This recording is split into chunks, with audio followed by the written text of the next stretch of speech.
Әлемде маймыл шешегі вирусы таралып жатыр. Індет бүгінде Африканың 12 мемлекетімен қоса Еуропа, Пәкістан елдеріне жеткен. Тіпті Филиппин аралында да тіркеліпті. Сондықтан еліміздің денсаулық сақтау министрлігі инфекцияның алдын алу үшін еліміздегі әуежайлар мен шекарада бақылау күшейтпек. Әсіресе маймыл шешегі тіркелген мемлекеттен келген азаматтар жіті назарға алынады. Бүгінде елімізде жұқпалы дертке шалдыққан науқас тіркелмеген. Дегенмен мамандар азаматтарды барынша тазалық сақтап, жылдам таралып жатқан мемлекеттерге бармауға шақырады.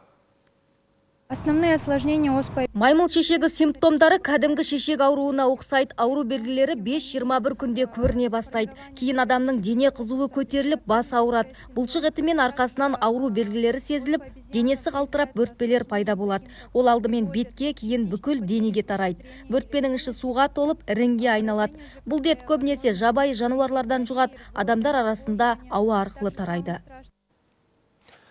Сондай-ақ мамандар қоғамдық орындардан келгеннен кейін қолды міндетті түрде сабындап жуып, гигиеналық талапты қатаң сақтауға шақырады. Егер азамат дене қызуы көтеріліп, бас ауруы, шаршау сияқты белгілерді байқаса, бірден дәрігер көмегіне жүгінуі тиіс.